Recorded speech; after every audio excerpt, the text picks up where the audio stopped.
Hello students, तो already हम लोगों ने मेमोरीज ऑफ चाइल्डहुड का पार्ट 1 कंप्लीट कर लिया है और आज हम इसका second part we too are human beings को पढ़ेंगे। We too are human beings जिसका मतलब है हम भी इंसान हैं।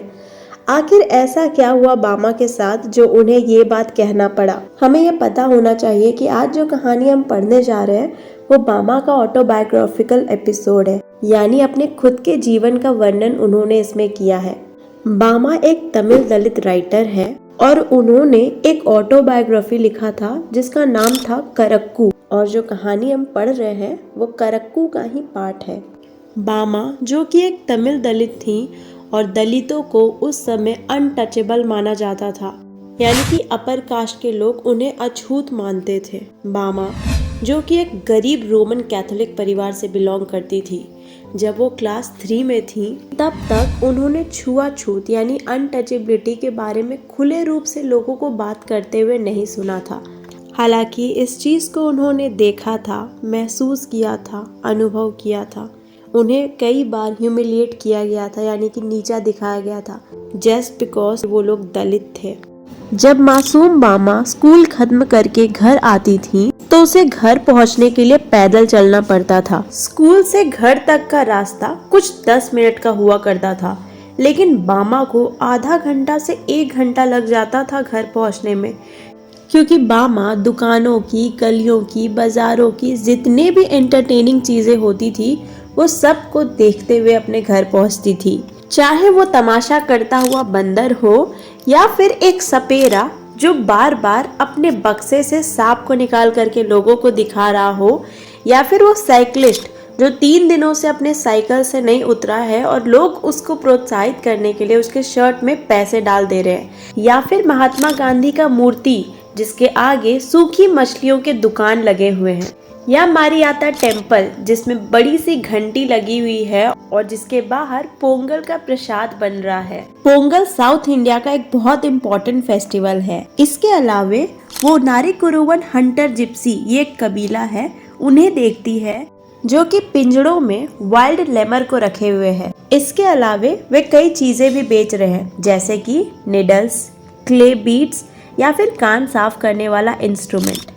रास्ते में जितने भी स्ट्रीट प्ले हुआ करते थे, पपेट शो हुआ करता था या फिर पॉलिटिशियन भाषण दिया करता था, वो सबको बामा रुक करके देखा करती थी। बस इतना ही नहीं, बल्कि बाजार के जो कॉफ़ी क्लब हुआ करते थे वहाँ वेटर्स कॉफ़ी को जब एक ग्लास से दूसरे ग्लास में पोर करते थे, जैसा कि आप पिक्चर में देख सकते हो, इसे भी बामा बहुत ध्यान से देखा करती थी। कभी कभी हवा की वजह से आलमंड के पेड़ों से उसके फल गिर जाया करते थे, उसको भी देखने में बामा को बड़ा इंटरेस्ट था। सीजन के अनुसार बिकने वाले फलों और सब्जियों को भी बामा देखती आती थी, जैसे कि आम, खीरा, गन्ना, शकरकंद, अमरूद, कटहल एक्सेट्रा।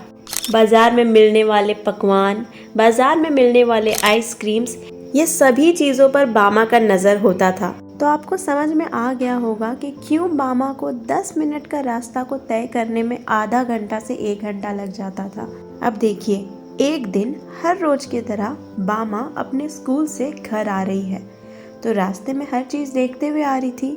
जब वो अपनी गली पहुंच जाती हैं तो वो देखती हैं कि अपोजिट कॉर्नर में थ्रेशिंग फ्लोर लगा हुआ है। आप पिक्चर से समझ सकते हो कि थ्रेशिंग फ्लोर किसे कहा जा रहा है। यहाँ फसलों के ऊपर जानवरों को गोल गोल घुमाया जाता है ताकि स्ट्रॉ से यानी डंठल से अनाज अलग हो जाए। इस थ्रेशिंग फ्लोर पर जो काम करने वाले लोग थे वो बामा के ही कम्युनिटी यानी समुदाय से बिलोंग करते थे, और ये सारे प्रोसीडिंग्स को, सारे गतिविधियों को देख रहा था उस खेत का मालिक, जमींदार। वो जो लैंडलॉर्ड था वो स्टोन के ऊपर, पत्थर के ऊपर जो बोरियां रखी हुई थी उसके ऊपर बैठा हुआ था। जो जानवर उस थ्रेशिंग फ्लोर पर चल रहे थे उन्हें मजल कर दिया गया था, यानी कि उनके मुंह को बांध दिया गया था ताकि वो अनाज ना खा पाएं। जब ये सब बामा देख ही रही थी कि तभी बाजार के तरफ से एक बूढ़ा बुजुर्ग आता है। वो बुजुर्ग जिस ढंग से चल रहे थे वो देख के बामा को बहुत हंसी आती है। उस बुजुर्ग इंसान के हाथ में एक फूड पैकेट था।